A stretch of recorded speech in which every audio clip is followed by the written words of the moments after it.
एक और राम एक केस की बात करते हैं। CWP नंबर 13,730 टू 33 एंड 13,735, ये 5 केस थे भाई।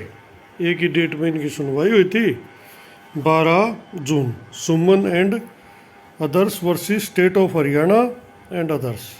प्रेजेंट DS पटवालिया थे 13,731 में, अनुराग गोयल 30 में, SS खरब 32 में, बलविंदर सिंह सुदन 13,733 में और हरसिमरत सिंह सिट्ठी 13,735 में। काफ़ी बड़ा मैटर था और बहुत आदमी तो जुड़ा हुआ था इसमें। देखो क्या कहते हैं, इसकी पूरी डिटेल लेते हैं आज इस केस की, क्योंकि इस पर बहुत कुछ डिपेंड था 1200-1400 आदमियों का, लेकिन कुछ हो नहीं पाया। Learn senior council for the petitioner in CWP number 13,731 of 2017। 13,731 में कौन था भाई? DS पटवालिया। पटवालिया जी कहते हैं सभी पिटिशनर के बिहाफ है that a coordinate bench of this court vide its order dated 8/6/2017 5 दिन CWP 13/110 of 2017 has already order status quo to be maintained with regards to service of the petitioner in that case. इसका मतलब समझ गए होंगे भाई। 13/110 में जो एक कैंडिडेट को लोअर मेरिट कैसिसो मेरिट को स्टे दे दिया था 8 तारीख को, और उसका स्टे आज तक चालू और उसकी नौकरी बच गई थी, वो आज भी रेगुलर है। और बाकी 1258 को विभाग ने रिलीव कर दिया था। हालांकि ऑर्डर में स्टे इनको भी मिला, लेकिन ये फिर भी नहीं रह पाए। उसके कारण आगे जाकर बात करते हैं। इसमें बिफोर प्रोसीडिंग एनी फर्दर, अब जज साहब बोलते हैं, it is to be notice that the order dated of the learned single जज हैज़ बीन चैलेंज्ड। यानी कि जो इसमें 13/110 में जो ऑर्डर दिया अकेले कैंडिडेट का, वो चैलेंज कर दिया था उस अगले ही दिन डबल बेंच में LPA नंबर 1057 ऑफ 2017 which came up for hearing today itself before the vacation division bench of which I. यानी ये जो जज था अमोल रतन सिंह, ये उस डबल बेंच का मेंबर था।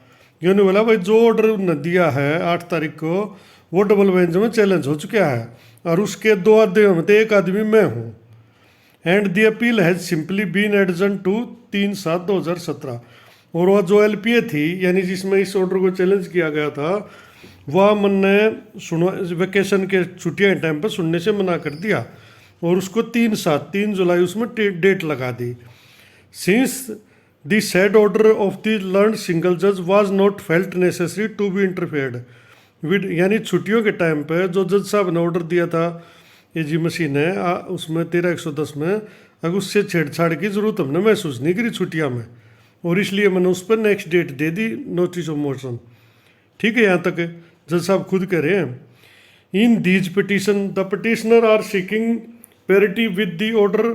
यानी कि जो ये पिटिशन अभी लगाई 5, इनमें सेम कैंडिडेट ये चाहते हैं भी 13/110 वाला लाभ हमें भी मिले, यानी हमारी भी नौकरी बचे। This court having refuse to interfere. वे कोर्ट कहती है कि हमने उसमें डबल बेंच में इंटरफेयर करने से इनकार कर दिया है उस मामले में, क्योंकि उसी केस का था।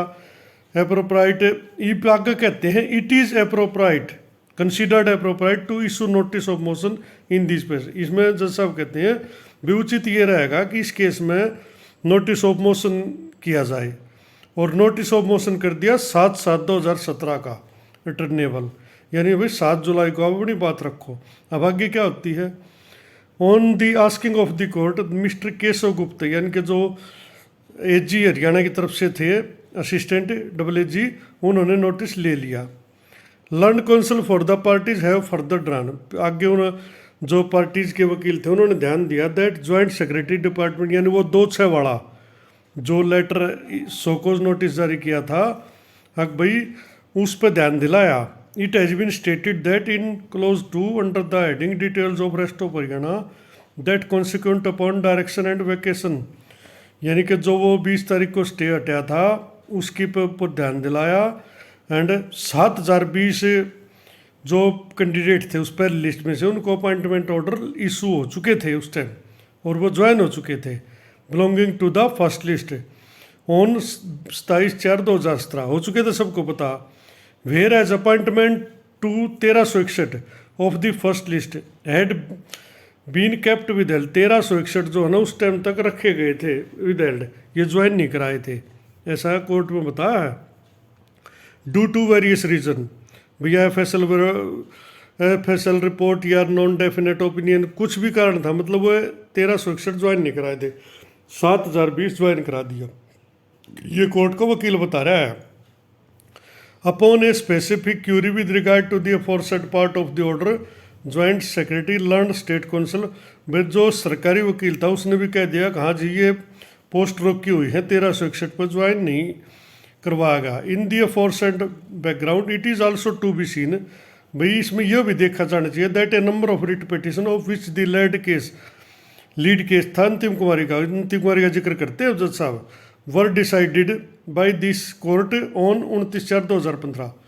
अब उस केस के जिक्र में देखो क्या कहते हैं, where in the statement of the advocate general had been recorded to the effect that there were a number of post vacant, अब बहुत सारी पोस्ट खाली हैं, and therefore all those who fulfilled the requisite qualification even after the cut off date, भाई जो भी योग्यता रखते चाहे वो बाद की हो कट ऑफ के, कुड बी अकोमोडेटेड, वो ज्वाइन करवाए जा सकते हैं without disturbing those who had already acquired such qualification and had been declare to be, इन्होंने ये कह दिया भाई सारे ज्वाइन करा जा सकते हैं विदाउट, लेकिन पहले वाला को डिस्टर्बिंग किए बिना, यानी जो पहली लिस्ट है उनको छेड़छाड़ किए बिना सबको ज्वाइन किया जा सकता है, ये जज साहब कह रहे हैं खुद।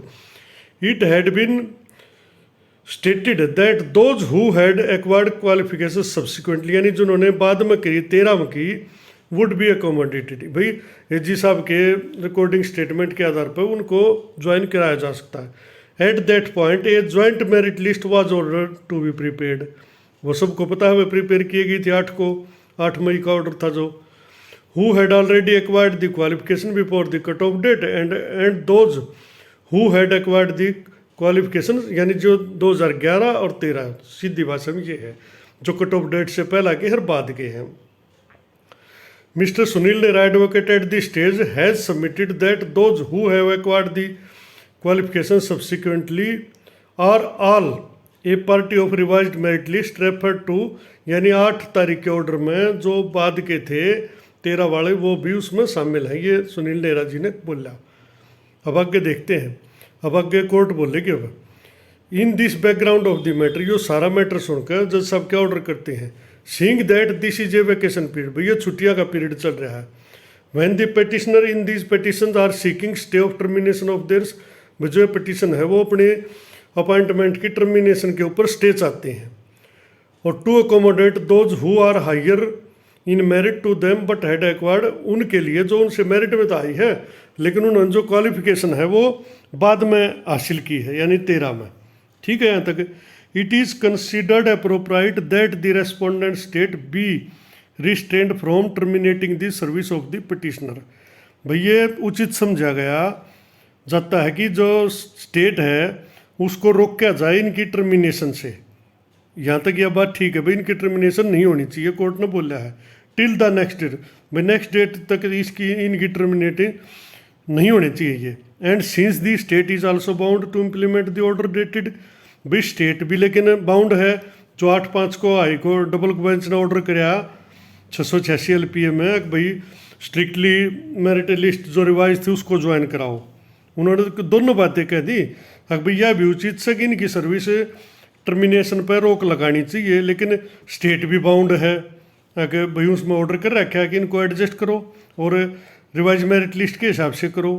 Those who are to be accommodated from such candidate as had acquired the qualification subsequently, यानी कि जिन्होंने बाद में योग्यता हासिल की है उनको भी एडजस्ट किया जाए, be adjusted till the next date of hearing against the post still lying vacant subject to further order of the next date.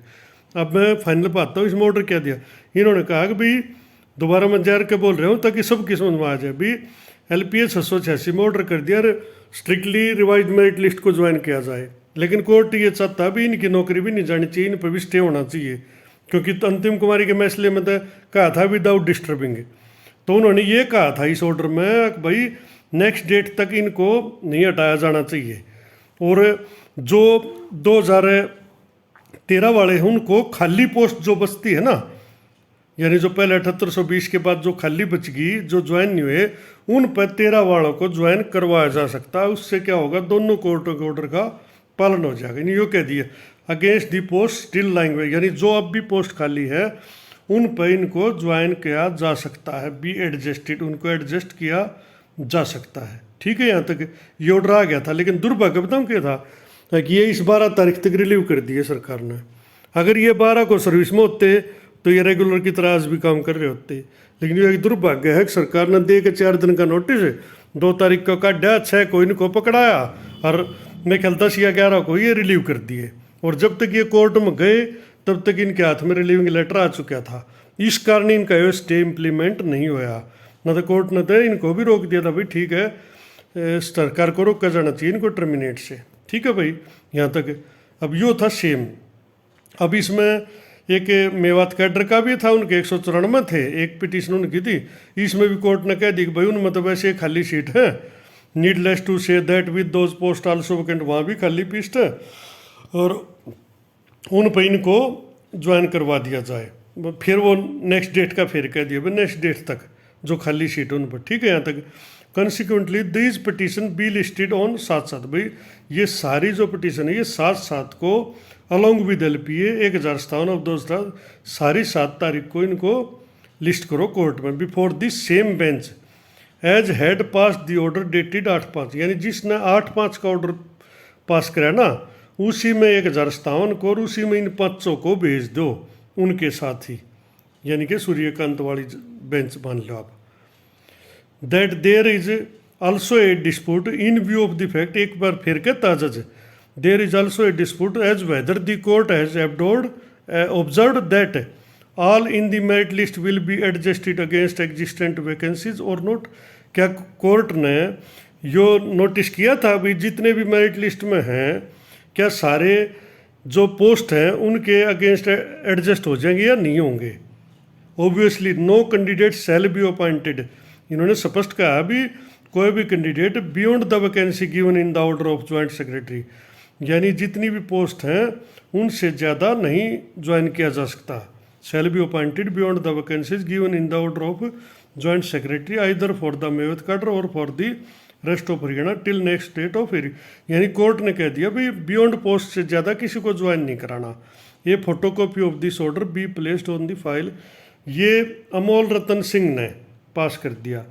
अब मेरा कहने का मतलब ने बिल्कुल स्पष्ट कह दिया, सारी बातें 2-3 बातें बताऊंगा। अब भाई 2013 का जो इसका 346 अंतिम कुमारी के फैसले में था सबको एडजस्ट करना किसी को, लेकिन इसने कहा भाई जब उस फैसले में ये कहा था भी डिस्टर्ब नहीं करना तो आप इनकी सर्विस टर्मिनेट क्यों कर रहे हो, इसलिए नेक्स्ट डेट तक उन पर सरकार को रोक दिया था उनको हटाने से। लेकिन उससे पहले वे हट चुके थे, अब वो सटे कैसे काम करेगा जब वे ऑलरेडी हट लिए। और उसके बाद इसकी सुनवाई की डेट आ गई जुलाई में, दोबारा केस लग नहीं सकता छुट्टियां में। इस दिक्कत के कारण वे अब बच्चे 6-7-8 महीने घर रह गए और आखिर में आकर दिसंबर में जाकर वह एडॉक पर ज्वाइन हुए, कच्चे आज तक भी उसी पे हैं।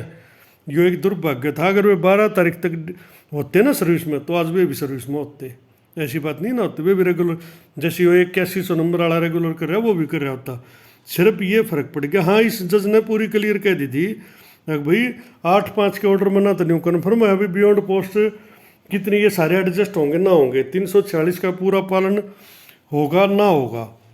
तो भाई बात यह है, दुर्भाग्य था यो ना तो स्टे, तो पहले मैं सोचता था इनको स्टे नहीं मिलता, लेकिन इनको भी स्टे मिला था लेकिन वो इम्प्लीमेंट नहीं हो पाया क्योंकि तब तक ये रिलीव हो चुके थे।